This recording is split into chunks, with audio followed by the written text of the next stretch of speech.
सर्व क्षेत्रातील घडामोडींचा आवाज म्हणजे महाराष्ट्र देश न्यूज मराठी। आज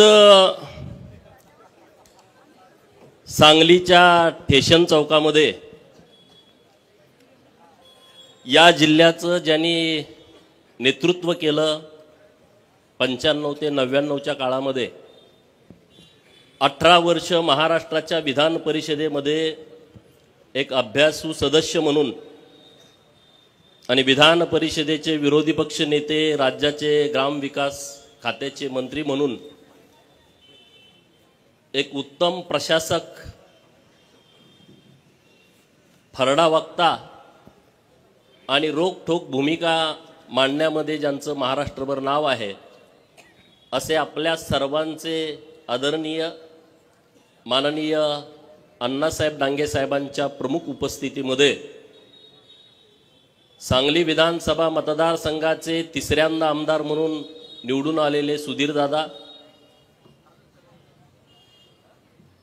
महाराष्ट्राच्या आणि देशाच्या इतिहासामध्ये एकच विधानसभा, एकच पक्ष आणि 55 वर्ष आमदार म्हणून ज्यांनी प्रतिनिधित्व केलं, महाराष्ट्राच्या विधानसभेमध्ये आदर्श व्यक्तिमत्व म्हणून ज्यांची ख्याती आहे असे स्वर्गीय डॉक्टर गणपतराव देशमुख साहेब यांचे नातू डॉक्टर बाबासाहेब देशमुख हे सांगोला विधानसभा मतदारसंघातून निवडून आले म्हणून त्यांचा आणि गेली अनेक वर्ष तुम्हाला वाटत होतं की मी एकदा तरी जनतेतनं निवडून यावं म्हणून सातत्यानं जेवढा संघर्ष मी केला त्याच्यापेक्षा जास्तीचा संघर्ष तुम्ही केलाय। हा गोपीचंद पडळकरचा सत्कार मी समजत नाही। ज्यांच्या मनगटामध्ये बळ आहे, ज्यांना अन्यायाच्या विरोधामध्ये लढू वाटतंय मनातून, अशा तुम्हा सर्वांचा हा सन्मान आहे असं माझं म्हणणं आहे, असं माझं मत आहे। सांगलीच्या या स्टेशन चौकामध्ये अनेक ऐतिहासिक सभा झालेल्या आहेत। या सभांमध्ये तुम्ही अनेक वेळा असाल, माझे पत्रकार मित्र अनेक वेळा असतील, व्यासपीठावरील मान्यवर मंडळी अनेक वेळा असतील। मी पण काही वेळा इथं प्रचाराच्या निमित्तानं असेल, पक्षाची भूमिका मांडण्याच्या निमित्तानं असेल, मी अनेक वेळा या चौकामध्ये बोललोय। परंतु या चौकामध्ये जनतेतून निवडून आल्याच्या नंतर आमचा सन्मान होईल असं कधी वाटत नव्हतं, पण आज ते प्रत्यक्षात आलेलं आहे आणि ते पण इतक्या भव्य दिव्यतेनं। एखाद्या मंत्र्याचा पण सत्कार असा होणार नाही असा आमच्या तिघांचा सत्कार तुम्ही केलेला आहे, त्याबद्दल मी तुमचं मनापासून आभार व्यक्त करतो। ही सांगली आहे, अण्णाभाऊ साठे यांच्या लेखणीला धार देणारी ही सांगली आहे।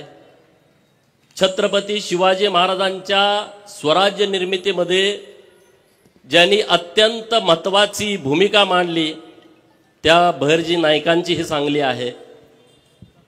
ही सांगली लता दीदींची आहे, ही सांगली उद्योगपती किर्लोस्करांची आहे, चितळेंची आहे, ही सांगली क्रांतिसिंह नाना पाटलांची आहे, ही सांगली क्रांतीवीर नागनाथ अण्णा नायकवडींची आहे आणि ही सांगली कृष्णा काठचा रॉबिन हुड बापू बिरू वाटेगावकरांची आहे। माझी सांगली जगात चांगली आहे आणि या चांगल्या सांगलीमधली तुम्ही सगळी सोन्यासारखी माणसं इथं उपस्थित आहात। तर माझा आवाज मला वाटतंय सांगलीच्या जेलपर्यंत पण जात असेल, इथून जवळ आहे। मध्यवर्ती कारागृह सांगलीचं आणि राजनंदिनी तिच्या भाषणामध्ये बोलली की अनेक वेळा खोट्या केसेसमध्ये सांगलीच्या जेलमध्ये आम्हाला राहावं लागलं। ही गोष्ट खरी आहे। 2014ला विधानसभेच्या निवडणुकीच्या पूर्वी 10 दिवस मी सांगलीच्या जेलमधनं सुटलो होतो आणि केस काय होती तुम्हाला माहित आहे, सगळीकडे त्याचा एकदम नांगोरा पिटला जातो विरोधकांच्याकडून।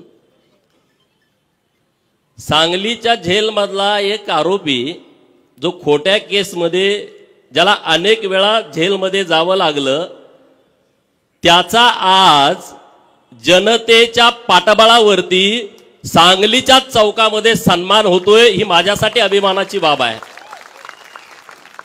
प्रस्थापित व्यवस्थेच्या विरोधामध्ये तुम्ही जाण्याचा प्रयत्न केला तर पहिल्यांदा तुम्हाला जेलचा रस्ता दाखवला जातो, हे लक्षामध्ये ठेवा।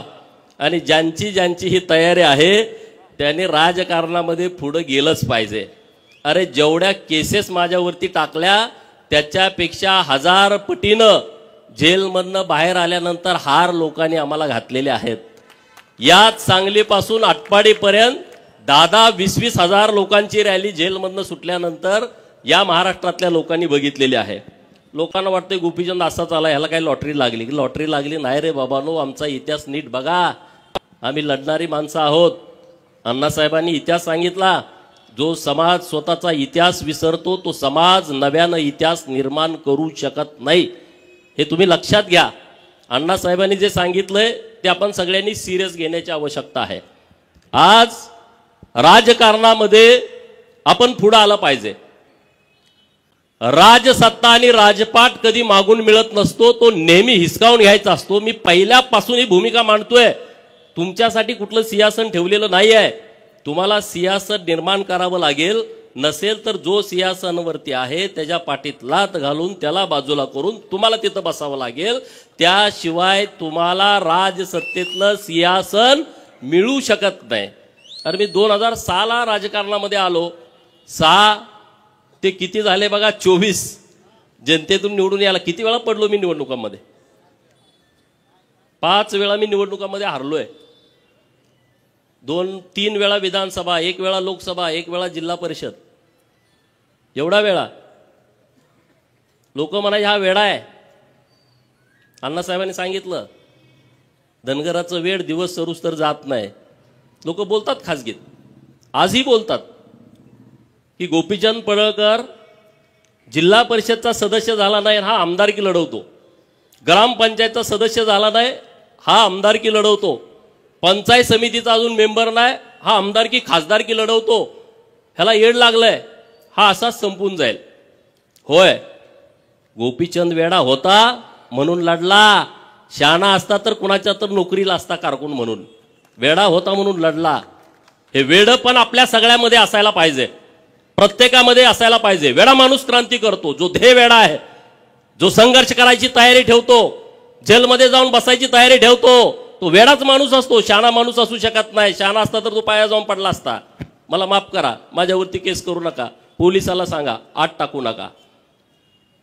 धनगर वेडा आहे अशी लोक बोलतात, मी म्हणतो होय धनगर वेडा असतो, म्हणून तर त्या वेड्यापणामध्ये मेंढपाळाचा पोरगा सुभेदार मल्हारराव होळकर झाला। त्या वेड्यापणामध्ये तलवार हातामध्ये घेतली आणि सिंधू नदीच्या पलीकडे अफगाणिस्तानामध्ये अटके पार भगवा झेंडा फडकावला। वेड्यापणामध्येच यशवंतराव होळकर इंग्रजांच्या विरोधामध्ये लढले, 25 वेळा सलग इंग्रजांना हरवणारा या देशामध्ये दुसरा योद्धा नाही आहे।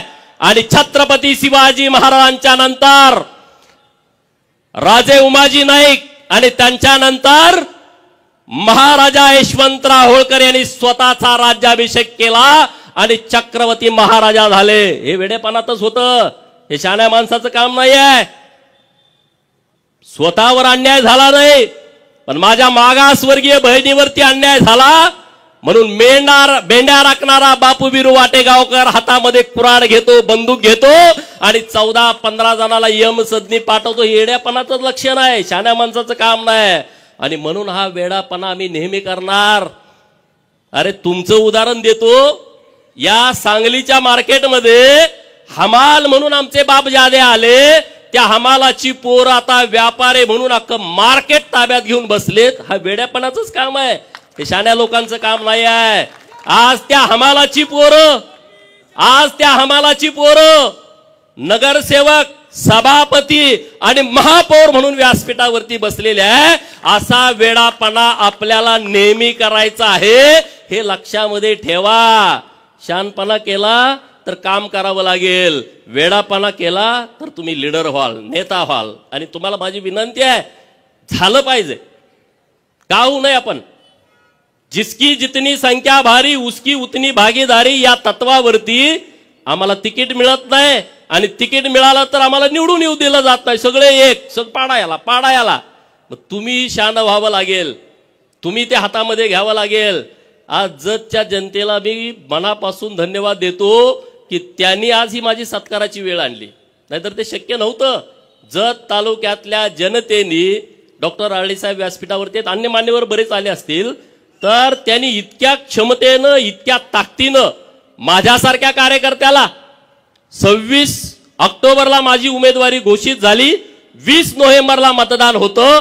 भाजपमधले काही लोक ताकदीनं विरोधामध्ये भूमिका मांडत होते, हा बाहेरचा आहे, हा बाहेरचा आहे, हा परका आहे, भूमिपुत्र नाही आहे.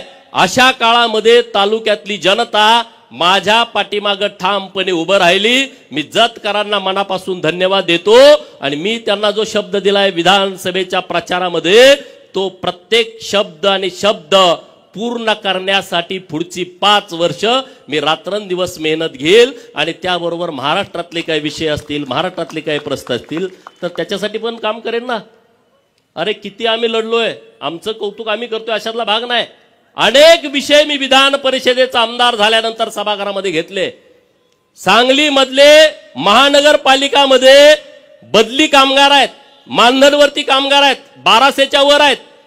मला भेटले मंत्रालयामध्ये, पप्पू डोंगरे साहेब होते, सुधीर दादा होते, की बाबा असा असा प्रश्न आहे. आम्ही लावून धरला.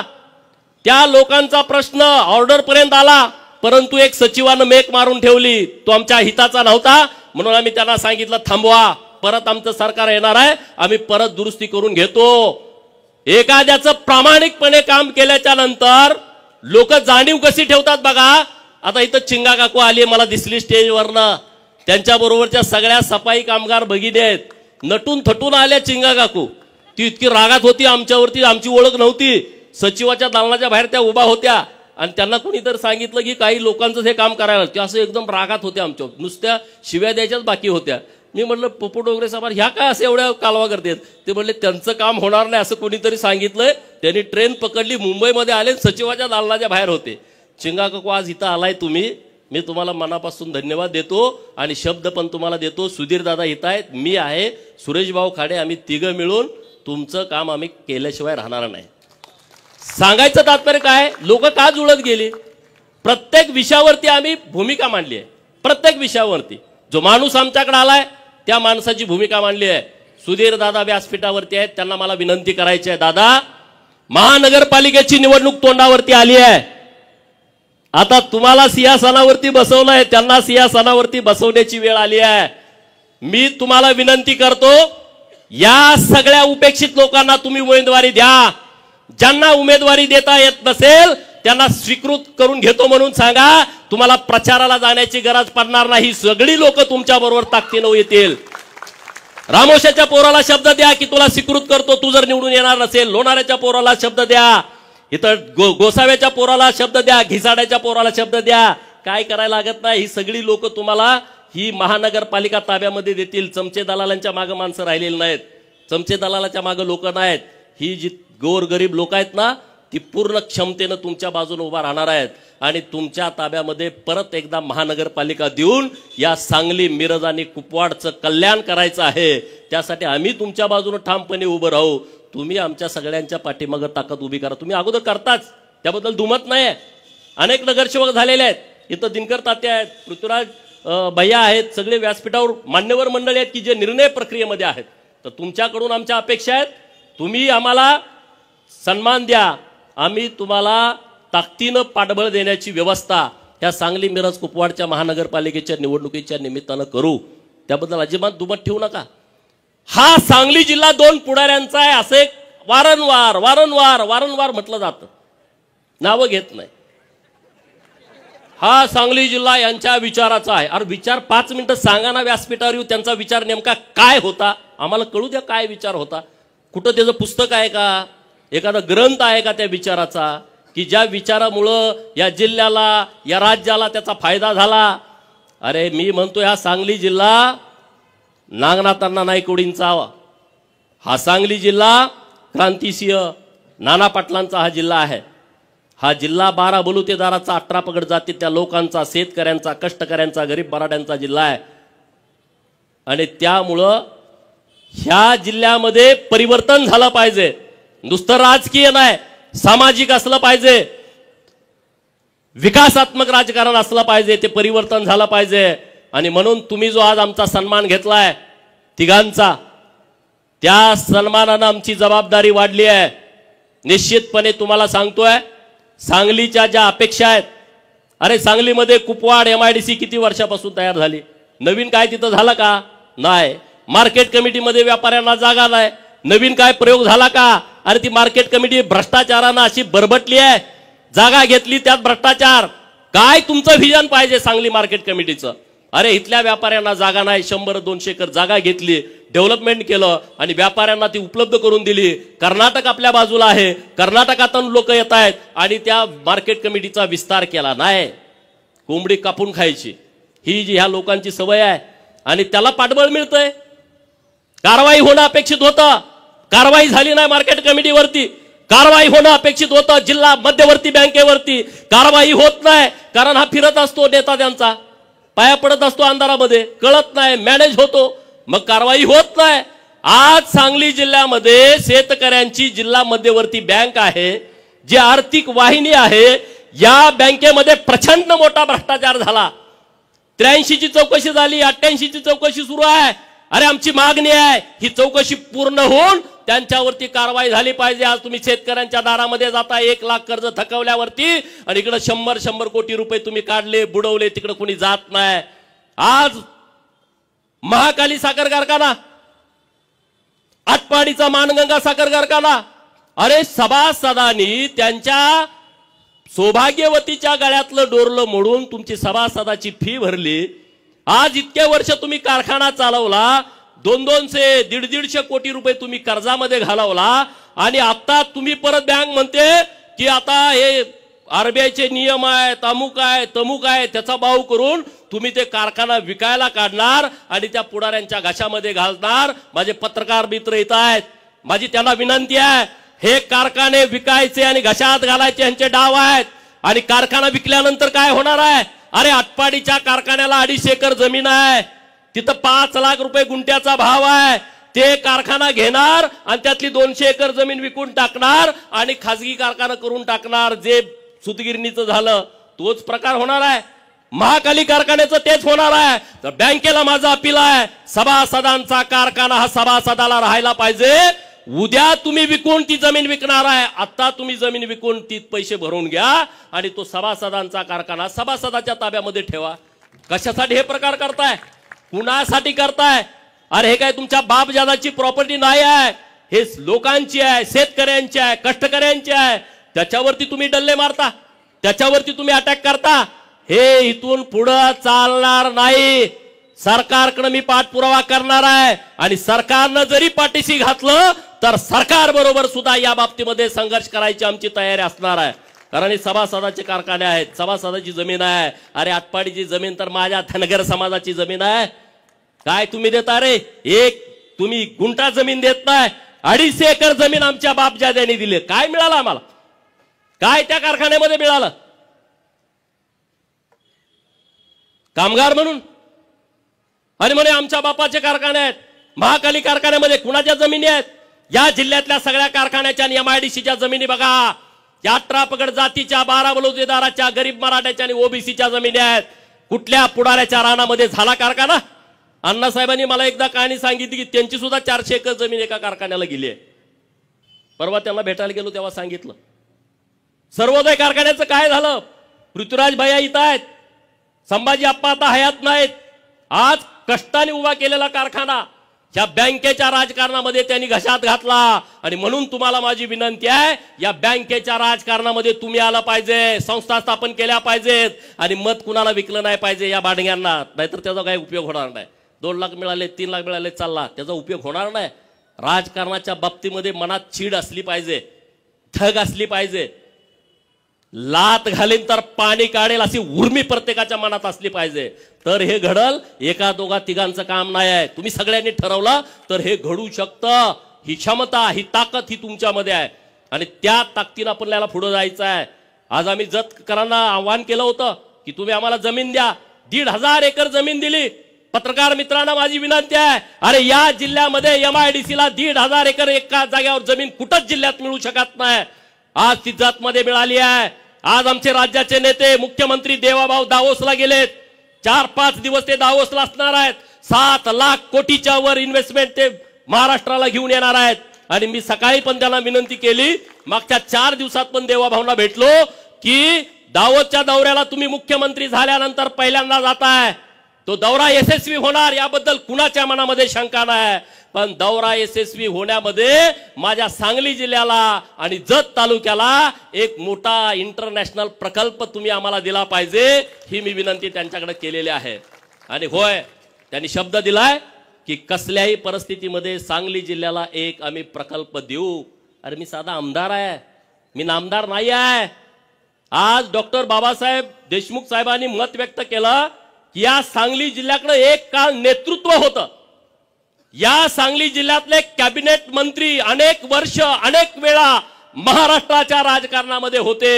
मी टीकात्मक बोलत नाही आहे, वस्तुस्थिती मांडतोय. जर या सांगली जिल्ह्यातले एवढे मातबर नेते महाराष्ट्राच्या मंत्रिमंडळामध्ये होते, 1990 पासूनच्या राजकारणामध्ये होते, 90 पासून 2024 ला असा कुठला प्रकल्प त्यांनी आणला की त्याचं नाव त्यांना लोकांना सांगता येईल की ज्या प्रकल्पामध्ये माझ्या सांगली जिल्ह्यातली 10,000 पोरं काम करतायत आणि त्यांना 40-50 हजार रुपयाचं पेमेंट मिळतंय. एक प्रकल्प आहे का? नाही, आणू शकले नाही, कारण ती वृत्ती नाही. वसंतदादा मुख्यमंत्री असताना एकदा बोलले होते, जर जतला कृष्णेचं पाणी दिलं तर आमच्या कारखान्यावरती ऊस तोडायला कोण येणार, हे त्यांचं स्टेटमेंट होतं. हीच भावना प्रस्थापितांची होती. कृष्णा काठच्या सगळ्या पुढाऱ्यांनी जिल्ह्यातल्याच दुष्काळग्रस्त तालुक्यांच्या वरती अन्याय केले. जत असेल, कवटेमंकाळ असेल, तासगावचा काही भाग असेल, खानापूर असेल, आटपाडी असेल, याच लोकांनी अन्याय केला. पण कृष्णामाईंनी अन्याय केला नाही. याच कृष्णामाईचं पाणी आज जतला गेलं, कवटेमंकाळला गेलं, मंगळवेढ्याला गेलं, सांगोल्याला गेलं, खानापूरला गेलं, आटपाडीला गेलं, कडेगावला, पलूसला, तासगावला, मिरजच्या पूर्व भागामध्ये, माणला, खटावला. कृष्णामाईंनी दुजाभाव केला नाही, कृष्णामाईंनी अन्याय केला नाही. आज कृष्णामाईची ओटी जर माझ्या आईला भरू वाटली, माझ्या वहिनीला भरू वाटली, माझ्या ताईला भरू वाटली, तर आमच्या ओढ्यामध्येच कृष्णामाईचं पाणी आलंय. हे कृष्णामाईचे उपकार आज आमच्या दुष्काळी पट्ट्यावरती आहेत. देवाभाऊंचे उपकार आहेत. अरे 2-2 हजार कोटी, 7-7 हजार कोटी, टेंबूला 7,000 कोटी एका वेळेस मिळाले. म्हैसाळला सुधारित म्हैसाळ योजनेला 2,000 कोटी एका वेळेस मिळाले. मंगळवेढा तालुक्यातली 35 गावं दुर्लक्षित होती, काळ्या खुट्ट जमिनी आहेत. आज तिथं धनगर समाजाची संख्या मोठी आहे, कुणी तिकडे बघितलं नाही. देवेंद्र फडणवीस साहेबांनी 1,000 कोटीची योजना मंजूर केली. समाधान दादा अवताडे यांच्या प्रचारात शब्द दिला होता आणि तो त्यांनी शब्द पूर्ण केला. का नाही इथल्या लोकांना जमलं? जलसंपदा खात्याचे मंत्री होते 2.5 वर्ष, काय केलं तुम्ही? काय भूमिका घेतली? जे काम कार्यकर्ते त्यांच्याकडे करतायत त्यांनाही माझा प्रश्न आहे. नेता दिसायला स्मार्ट आहे, देखणा आहे, बोलतोय, उच्च विद्या विभूषित आहे, तिकडं फॉरेनला जाऊन शिकून आला, पण जिल्ह्याला काय फायदा मिळाला? सांगलीला काय फायदा मिळाला? सांगलीकरांनी अनेक वेळा विश्वास देऊन महानगरपालिका दिली. अरे सुधीरदादांच्या नेतृत्वात तुम्ही दिली महानगरपालिका, इथं बऱ्यापैकी मोठ्या प्रमाणात निधी आणला गेला. तुम्ही या नेत्याकडे महानगरपालिका दिली, तुम्हाला काय मिळालं? काही मिळालं नाही.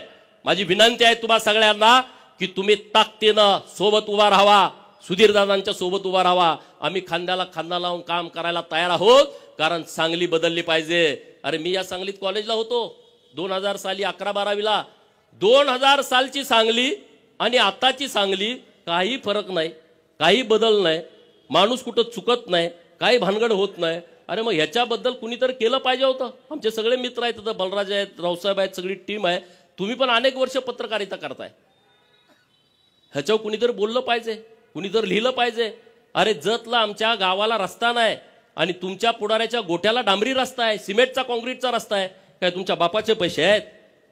तुमच्या हातामध्ये सत्ता आली, तुमच्या हातामध्ये जिल्हा नियोजनची समिती आली म्हणून तुम्ही मनमानी करता.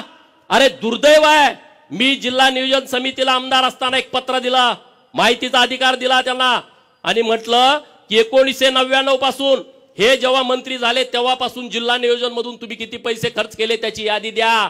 अरे जिल्हा नियोजन मध्ये तुम्ही काम काय केलेत याची यादी कलेक्टर ऑफिसला नाही, ज्याचं बजेट 800 आणि 900 हजार कोटी आपल्या जिल्हा नियोजनचं, त्यांच्याकडे कामं कुठं गेली याची यादी नाही। जर कामाची यादी नसेल 20 वर्षापूर्वीची, अरे इंग्रजांनी इथं बांधलेलं पूल 100 वर्षानंतर पत्र येतंय, ते पूल पडल तुम्ही नवीन करून घ्या। आणि 20 वर्षापूर्वी 15 वर्षापूर्वी 10 वर्षापूर्वी जिल्हा नियोजन मधून तुम्ही किती पैसे खर्च केलेत त्याची यादी जिल्हा नियोजनच्या अधिकाऱ्याकडे नाही। पत्रकार मित्रांना माझी विनंती आहे, तुम्ही सुद्धा माहिती घ्या। मी माहिती दिली तर मला उत्तर दिलं की आमच्याकडे माहिती नाही। ही किती गंभीर बाब आहे बघा। कुणी केला जतवरती अन्याय, कुणी केला आटपाडीवरती अन्याय, याच लोकांनी केलाय। बाहेरचा माणूस आला नाही अन्याय करायला, आणि म्हणून तुम्ही मला निवडून दिलाय जातकरांनी।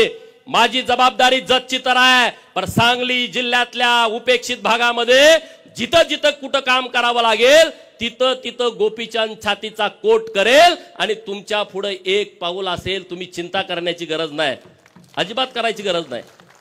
आणि राजकारणामध्ये काय भ्यायचं कारणच नसतं। डॉक्टर बाबासाहेब आंबेडकर साहेबांनी आपल्याला इतके अधिकार दिलेले आहेत, तुम्ही कशाला भीताय? काय नाही, ही लढाई काय तुम्हाला बंदूक घेऊन पिस्तूल घेऊन बॉम्ब गोळा टाकायची लढाई नाही आहे। ही लढाई विचाराची आहे आणि एका बोटाची आहे। ईव्हीएम वरती बोट पटा पटा पटा तुम्हाला काय करायचं ते करू शकता तुम्हाला, हे तर काय हाणामाऱ्या करायची नाही लढाई। त्यामुळे कुणाला घाबरायचं कारण नाही। आता जिल्ह्यामध्ये एक चांगलं संघटन होण्याची आवश्यकता आहे, कारण 90चे काय टीम होती ती आता राजकारणातून बाहेर पडते, नवीन टीम आली। 90चा आमदार एकटाच जयंतराव आहे, 11,000 निवडून आल्यामुळे तो पडल्यासारखा आहे। आणि जयंतरावचं दुखणं दुसरं आहे की आरआरचा पोरगा आमदार झाला आणि माझा पोरगा आमदार होत नाही, ह्याचं टेन्शन सगळ्यात जास्त जयंतरावला आहे। आणखी काही नेत्यांना पण त्यांचं नाव घ्यायला नको, हे लगेच स्फोट करतात राज्यामध्ये। आरआर बरोबर असणाऱ्या अनेक पुढाऱ्यांचं दुखणं हे आहे की आरआरचं पोरगा आमदार झालं, मग आमचं कसं होणार, तुमचं कसं होणार? तुमची लायकी, तुमची क्षमता, तुम्ही काम केलेलं। जतमध्ये पण चाचपणी केली होती माझ्या अगोदर। त्यांचं ती एजन्सी ते फार हुशार माणूस आहे, एजन्सीचा रिपोर्ट आला नापास पूर्ण, काही जरी केलं तर काही होत नाही। परत त्यांनी हातकलंगले लोकसभेचा सर्वे केला, नापास। सांगलीत पुढी सोडली, लोकसभेला इकडे उभा राहणार आहे, ह्या पार्टीत येणार, होत नाही, शक्य नाही। सत्ता आणि पैसा या मस्तीवरती राजकारण करायची आता वेळ गेलेली आहे, वेळ संपलेली आहे। सत्ता आणि पैशावरचं जर राजकारण असतं तर हा गोपीचंद आमदार होऊ शकला नसता। लोकांच्या हातामध्ये ह्या सगळे विषय गेलेले आहेत, लोकांच्या हातामध्ये ह्या निवडणुका गेलेल्या आहेत। मी लोकसभेला उभा होतो, सांगलीकरांनी मला मतं दिली, एवढी काही जास्त नाही मतं पण बऱ्यापैकी दिली। आता सुधीर दादा तेव्हा विरोधात असल्यामुळे मतं कोण देणार आपल्याला, तेव्हा मतं आपल्याला मिळाली नाहीत। परंतु मी तेव्हा इथं भाषणं केली होती या चौकामध्ये, मी खासदार झाल्याच्या नंतर मी हे करेन, म्हणजे सगळ्यात महत्वाचा होता की 7 स्टार लायब्ररी करेन, असा मी शब्द तेव्हा विद्यार्थ्यांना दिला। पण मी झालोच नाही तर कसा देणार? आता विधानसभेचा आमदार झालोय, सुधीर दादांच्या बरोबर गट्टी करून त्यांचा फंड माझा फंड असं करून सांगलीमध्ये एक विद्यार्थ्यांच्यासाठी 7 स्टार लायब्ररी करण्याचा विचार आम्ही करतोय। दादा देऊ ना शब्द, तुमच्या वतीनं देऊ ना? हा, सुधीर दादांच्या वतीनं शब्द मी देतो की आपण करू शकतोय, आपण बदल करू शकतोय। सांगलीतले लोक खूप चांगले आहेत, काम करण्याची क्षमता असणारी लोक आहेत, टीम पण खूप चांगली आहे। तर अशा पद्धतीने आपण सगळेजण पुढे जाऊ। डॉक्टर बाबासाहेब देशमुख साहेब विधानसभेवरती निवडून आलेले आहेत, त्यांच्याकडे इतका मोठा वारसा आहे, त्यामुळे त्यांची जबाबदारी माझ्यापेक्षा जास्त आहे। मी हुबला काय म्हणून सगळ्याला जग जाहीर आहे, पण त्यांना तसं करून चालत नाही।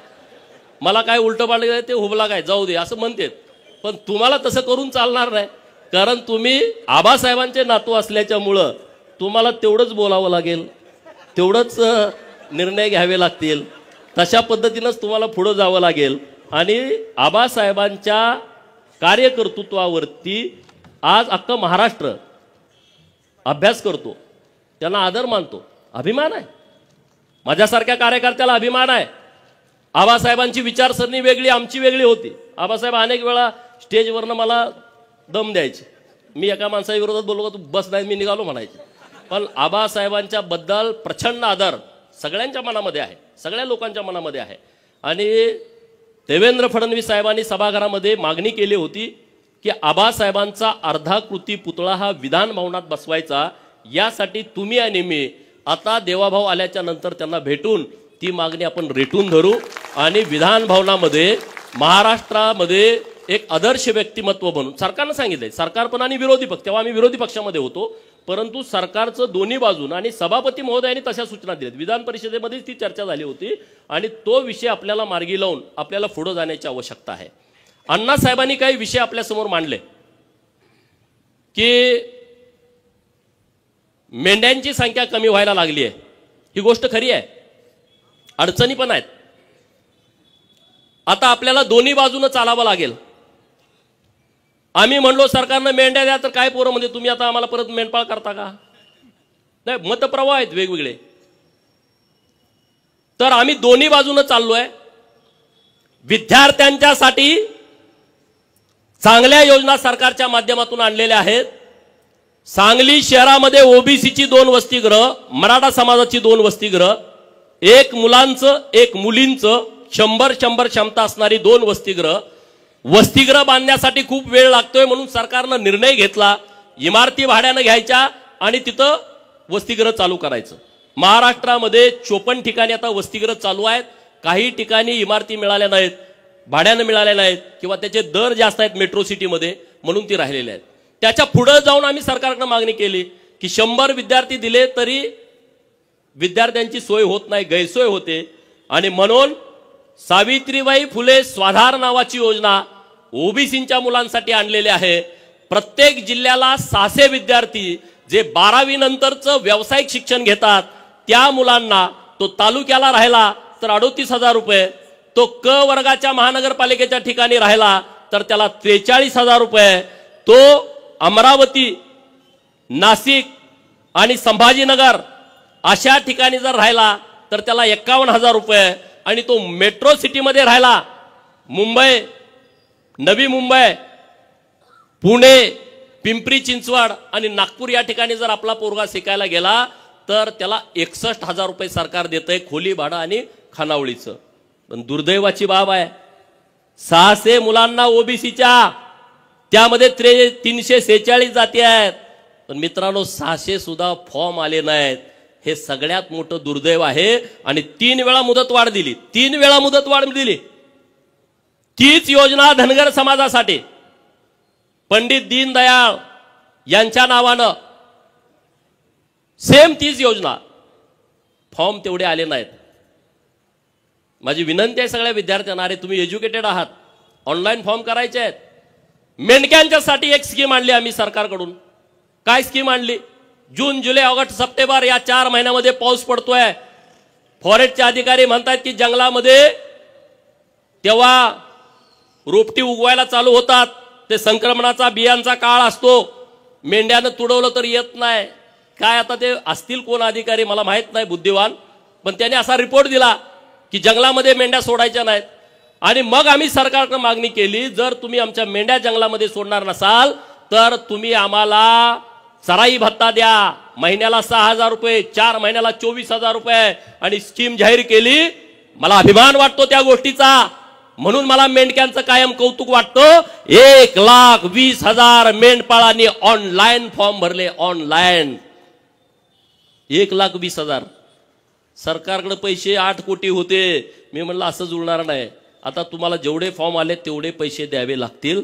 त्यांच्याकडे परत 20 कोटीपर्यंत झाले, त्यांनी 20 कोटी वाटले. मी आता अण्णासाहेबांना शब्द देतो की मी त्यांच्याकडे पाठपुरावा करतो आणि 1,20,000 आता दरवर्षी येणार फॉर्म, त्यांना तुम्ही चराई भत्ता द्यायलाच पाहिजे, दिलाच पाहिजे, त्याशिवाय मेळ बसणार नाही.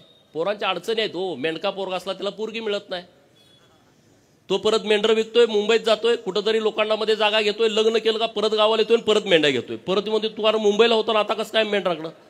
म्हणजे अडचणी खूप आहेत, सुविधा नाहीत. पहिल्यासारखी आता लोकांची मानसिकता नाही आहे. 35 किलोमीटर दिवसात चालायचं आणि कुठल्या पण गावात जाऊन राहायचं. स्मशानभूमीजवळ वाडा पडतो, गावाच्या कुठंतरी 3-4 किलोमीटर आतमध्ये वाडा पडतो. कसं करणार लोक? पण त्यातून आता बंदिस्त अर्धबंदिस्त शेळी फार्म सरकारनं द्यावेत अशा पद्धतीची आपली मागणी आहे. आमच्या सगळ्या भगिनी गोड्यावरती सगळं ओझं टाकून जातात. आमचे पत्रकार मित्र फोटो काढून बातमी लावतात, तुम्ही बघितलंय. म्हणून सरकारकडे आम्ही मागणी केली आहे 50 HP चे ट्रॅक्टर सरकारनं द्यावेत. 75% तुम्ही अनुदान द्या, 10% आम्ही भरतो, 15% बँकेनं कर्ज द्यावं आणि 50 HP चे ट्रॅक्टर तुम्ही पहिल्या टप्प्यामध्ये 100 आम्हाला द्या. सरकारनं त्या गोष्टीला तत्वता मान्यता दिलेली आहे. असे नवीन नवीन प्रयोग करतोय. आता आम्ही मिलिटरीवाल्यांच्याकडे ज्या पद्धतीचे तंबू असतात, सरकारला आम्ही विनंती करतोय की तसा तंबू आमच्या मेंढपाळाला द्या की जो हलका असेल आणि त्यांनी 4 खुट्या मारल्या तर त्यांना तिथं राहता येईल. ही एक स्कीम तुम्ही भटक्या विमुक्तांना लावा, जे या गावातनं त्या गावात जातात, पालामध्ये राहतात. इकडून पाऊस आला इकडे जाते, तिकडून पाऊस आला, अरे कसं जगणार? काय होणार आहे त्यामध्ये? आणि म्हणून तुम्ही मला आमदार केलाय, सरकारकडे पाठपुरावा करतोय. भटक्या विमुक्तांच्यासाठी सरकारनं स्पेशल बजेट मंजूर केलं पाहिजे.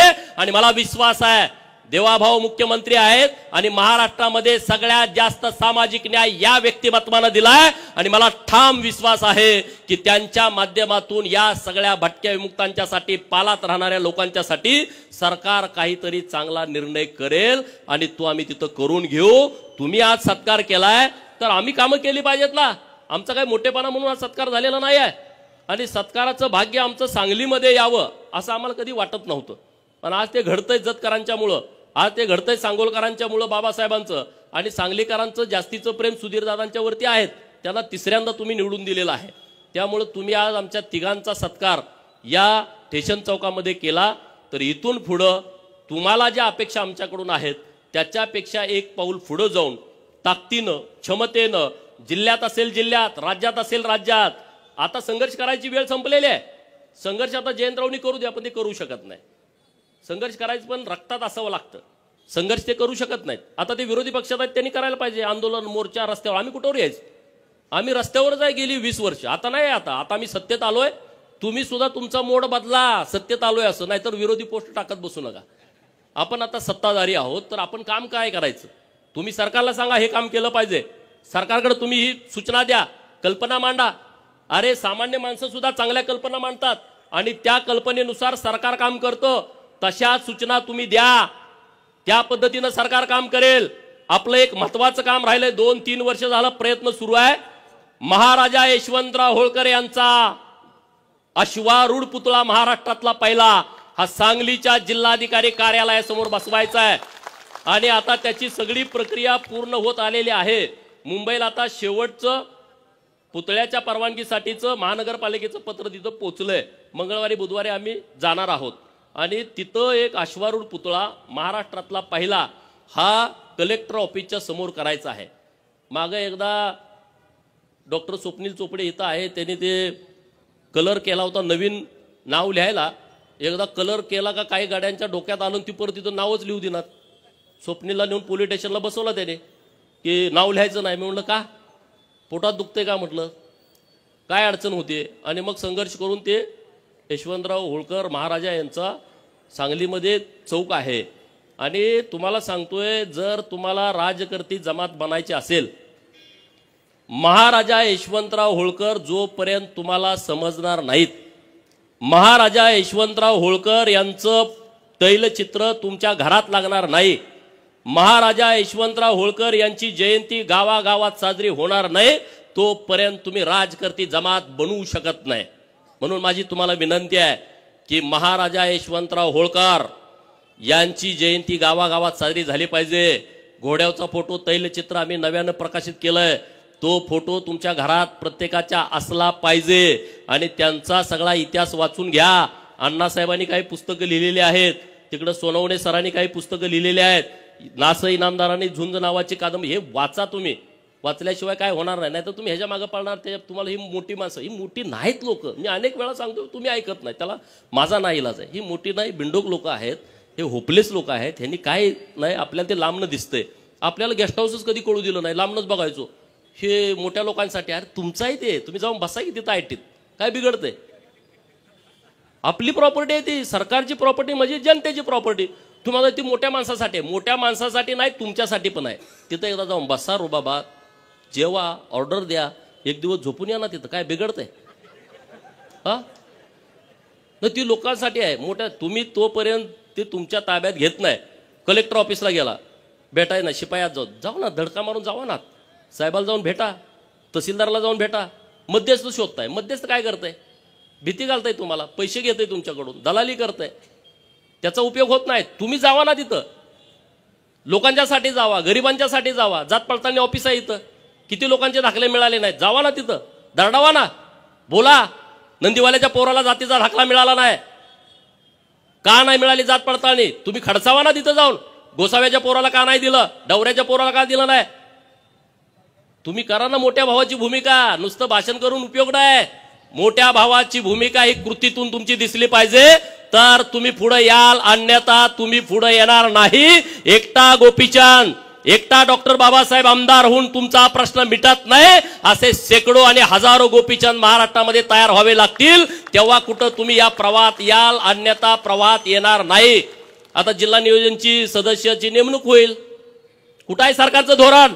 पत्रकार मित्रांच्याकडे माझी विनंती आहे, मी पण मागणी करतोय, जिल्हा नियोजन मध्ये सुद्धा रिझर्वेशन आलं पाहिजे. निमंत्रित सदस्यामध्ये सुताराचं, लोहाराचं, कुंभाराचं पोरग जिल्हा नियोजनचा सदस्य म्हणून कलेक्टर ऑफिसला पालकमंत्र्याच्या समोर बसलं पाहिजे. कधी बसणार? ते नाही बसणार.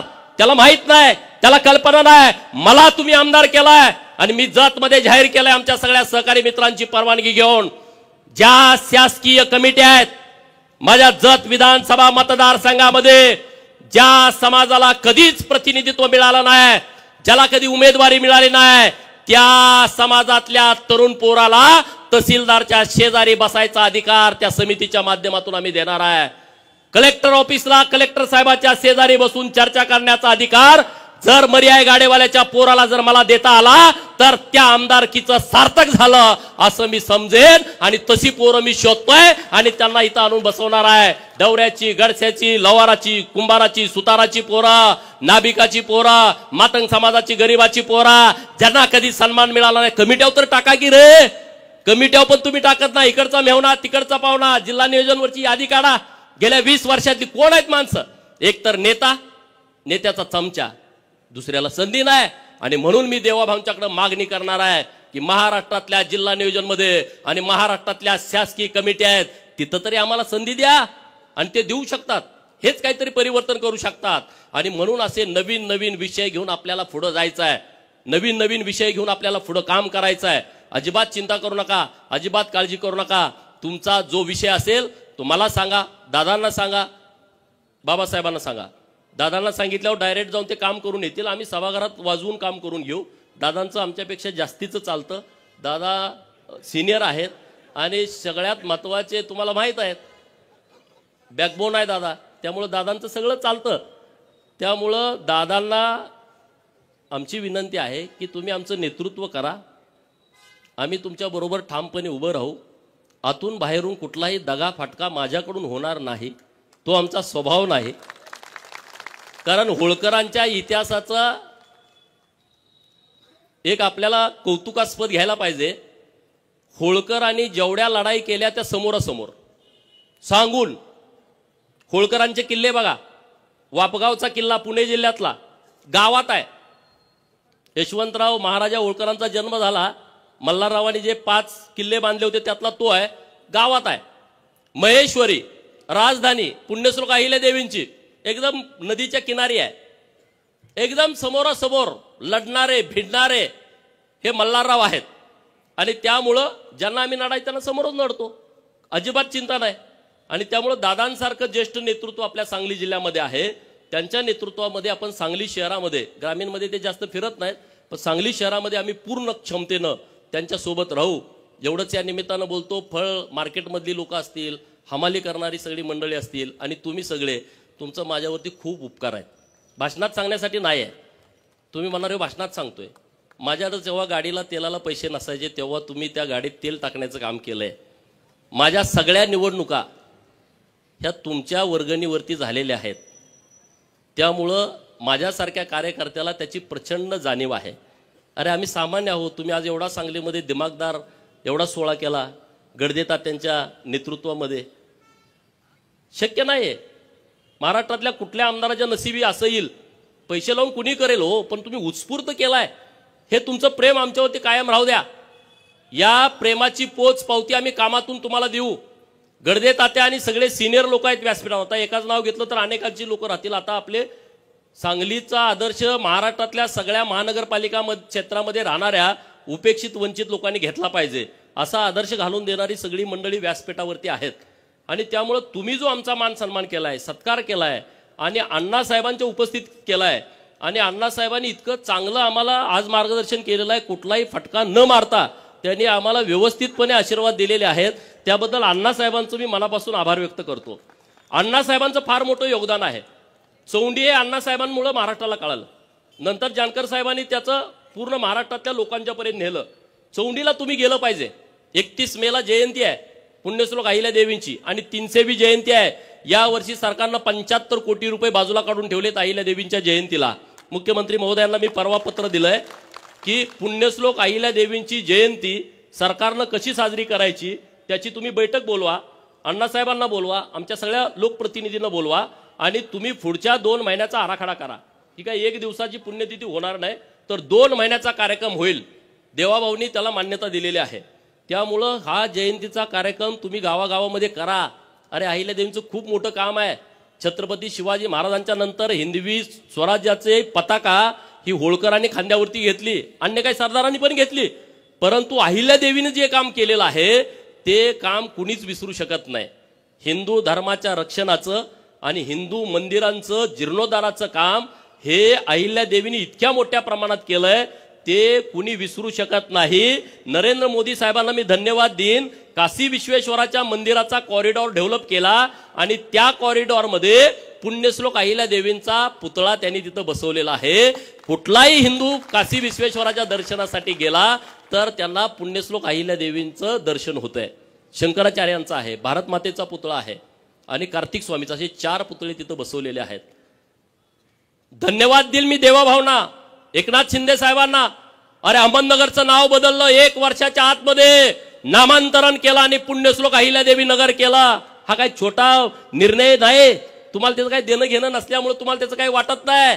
अरे डॉक्टर बाबासाहेब आंबेडकरांचं तेव्हाचं औरंगाबाद आणि आताचं संभाजीनगर, त्या विद्यापीठाला नाव देण्याच्या बद्दल किती मोठा संघर्ष झालाय. आपल्या जिल्ह्यातले रामदास आठवले साहेब आहेत, त्यांनी किती मोठा संघर्ष केला होता बघा. वाचा, घरं जाळली, अत्याचार झाले, बलात्कार झाले, मर्डर झाले, तेव्हा विद्यापीठाचं नाव बदललं. सोलापूर विद्यापीठाचं नाव बदललं. तुम्हाला त्याचं सोयरसुतक नाही, तुम्हाला त्याचं देणं घेणं नाही. नुसत्या पुढाऱ्यांना शिव्या, ह्यांनी काय केलं, त्यांनी काय केलं. अरे तुम्ही काहीतरी करा ना, तुम्ही या ना, तुम्ही बोला, भूमिका मांडा.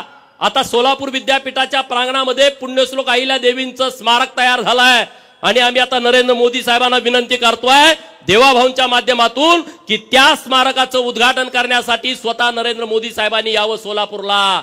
जर तो निर्णय झाला तर तुम्ही सगळे या, वेळ द्या. इकडं अमावस्याला गेलो, तिकडं पौर्णिमेला जावा, पण एकदा जावा की दर अमावस्याला कशाला जाताय. हा, बोकडं कापली 21, बोकडं कापली 20, 15, एक कापा की. आपलं देव मानतोय ना, काय आपल्या विरोधात आहे बिरोबा. हा, मसोबाला बोकाड कापलं, एक कापा ना, बारकं कापा. 8 किलोचं, 7 किलोचं, 50-50 किलोची बकरी, 50-50 किलोची बोकडं बंद करा ना. इकडं या, राजे व्हा. मंत्रालय अजून आम्हाला कुणी दाखवलं नाही. मुख्यमंत्री कुठं बसतात आम्हाला माहित नाही. 2 नंबरचा समाज. आपली ही अवस्था असेल तर गावात राहणाऱ्या छोट्या मायनर समाजाची काय अवस्था असेल विचार करा ना, काय अवस्था असेल. म्हणून जरा परिपक्व व्हा. सोलापूरच्या अहिल्यादेवी विद्यापीठामध्ये स्मारकाचं लोकार्पण आहे, तिथं तुम्ही या. अण्णासाहेबांनी त्यांच्या नेतृत्वामध्ये अहिल्यादेवींचा वाडा तयार केलाय. 50-60 कोटी रुपये खर्च करून एकदा जावा, दर्शन घ्या. एकदा आपल्या कुलस्वामीला गेलं, एकदा चौंडीला गेलं पाहिजे. अरे चौंडीमध्ये प्रचंड ताकद आहे. तिथली माती नुसती पळून जावं लागलं. 2ऱ्या महिन्यात सरकार सुद्धा गेलं. नाही, शक्ती आहे. कुणाला पटो अगर कुणाला न पटो, ही ताकद आहे तिथं चौंडीमध्ये. आणि तुम्ही जात नाही, तुम्हाला माहिती नाही. लग्न झाल्यानंतर नवरा बायकोला खंडोबाला गेले, मकोबाईला गेले, बिरोबाला गेले, चौंडीला जाऊन या म्हणून सांगा ना. तुम्ही पांडा पाडा ना, जावा. लग्नामध्ये कोट घालताय, बूट घालताय, एकदा फेटा बांधा, घोंगडं टाका. काय लग्न मोडते काय नवरी? करा ना. आता माझं झालं नाही तर मी केलं असतं तसं. तुम्ही करा ना तसं. मला अभिमान वाटतो. मी जेव्हा आमदार झालो तेव्हा मी डोक्याला पिवळा फेटा आणि खांद्यावरती घोंगडं टाकून मी शपथ घेतली. अरे महाराष्ट्रातल्या धनगरांचे नाही, देशातल्या धनगरांचे मला फोन आले आणि तिथली लोक त्यांना विचारायला लागली. कर्नाटकच्या एका मंत्र्यांचा मला फोन आला, त्यांना नीट हिंदी पण बोलता येत नव्हतं. ते म्हणले, आमची लोक मला म्हणायला लागली, तुम्ही का नाही असं बांधलं? तुम्ही 4 वेळा मंत्री झाला, तुम्ही असं का नाही केलं की तुम्ही 6 वेळा आमदार झाला? करा ना तुम्ही जे करता ते लोक करतात. हे सगळं चालूच आहे रे. आपल्याला एक वेगळं पण आहे, हे कुणाला नाही आहे. ज्याच्या डोक्यावर पिवळा फेटा खांद्यावरती घोंगडा आहे, तुमची ओळख सांगायची गरज नाही. हे तुम्ही करा. ढोल वाजवले आता येताना, लाज बाळगू नका, शिका ना. मी वाजवतो, तुम्ही वाजवा. गजी ढोल शिकायला पाहिजे आपलं. अरे आपलं एक वेगळेपण आहे, आपली एक संस्कृती आहे, ती आपण जपली पाहिजे. त्याच्यासाठी लाजलं नाही पाहिजे.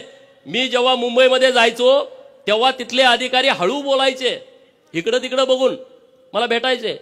मी इकडचं आहे, मी तिकडचं आहे, वेगळं सांगायचं.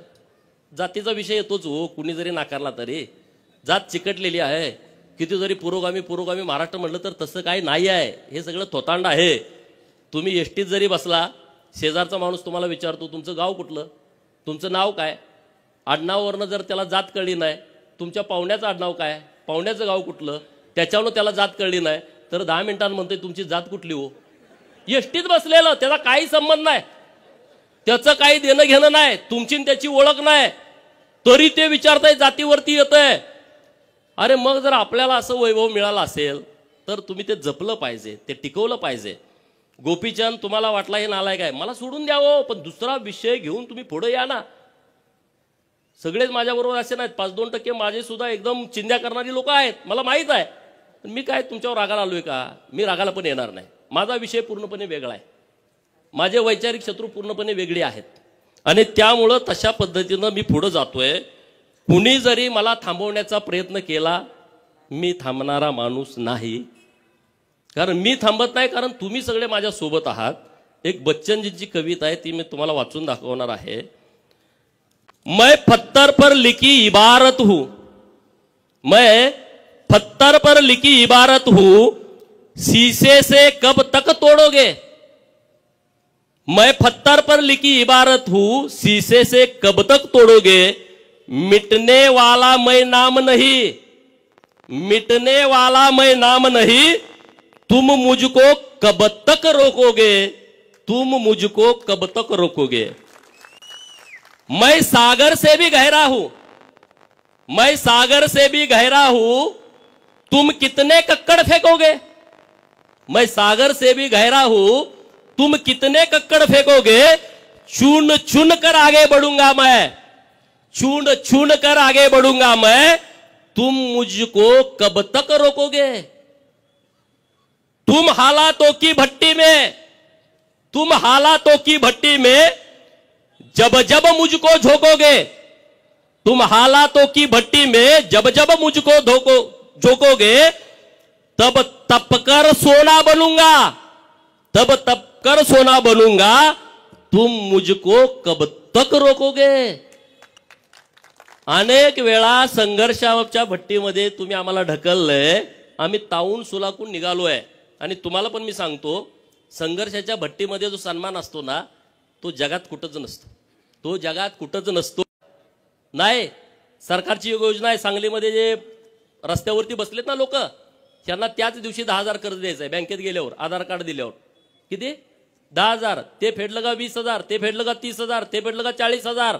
केंद्रानं ही योजना आणली, आपल्याला माहित पण नाही. तुमच्या गावात कोण असेल मोठ्या शहरामध्ये, त्यांच्यासाठी ही योजना आहे. आपल्या सरकारनं तर खूप योजना केलेत, खूप महामंडळ केली. आज रामोशी समाजाचं महामंडळ केलंय, लिंगायत समाजाचं महामंडळ केलं, वडार समाजाचं महामंडळ केलं, लोहार समाजाचं महामंडळ केलं, नाभिक समाजाचं महामंडळ केलंय, काशीबा गुरव समाजाचं महामंडळ, छोटा समाज आहे, महामंडळ केलं. अरे आज त्यांचा उपाध्यक्ष होईल, त्याला सुद्धा केबिन असेल, त्याला पीए असेल आणि त्याला सरकारची गाडी असेल. फिरू दे की आमचे लोक. असं कधी कुणाला वाटलं नाही, हे आपल्या सरकारला वाटतंय. त्यामुळे तुम्ही चिंता करू नका, तुम्ही आमच्या पाठीमागे ताकदीने, त्याबद्दल तुम्ही अजिबात दुमत करू नका. आणि पूर्ण क्षमतेने आपल्याला पुढे जायचं आहे. बदल हा नेहमी होतो, एक वेळ तुम्ही सुद्धा राजकर्ती जमात बनणार आहे सगळी लोक. मी नुसतं धनगर समाजासाठी बोलत नाही. अरे उकिरड्याचा पांग फिटतो. आपल्या घरात आई म्हणते की नाही, उकिरड्यांचा सुद्धा पांग फिटतो. अरे आपण तर अशी धडधाकट सगळी मंडळी आहोत, आपला सुद्धा पांग फिटेल. आमच्या चिंगा काकूचा सुद्धा पांग फिटणार आहे पुढच्या महिन्यामध्ये, फिटणार आहे. काही चिंता करू नका. आणि त्यामुळे इतक्या मोठ्या संख्येनं तुम्ही आला, उपस्थित राहिला, त्याबद्दल मी तुमचं सगळ्यांचं मनपूर्वक आभार मानतो.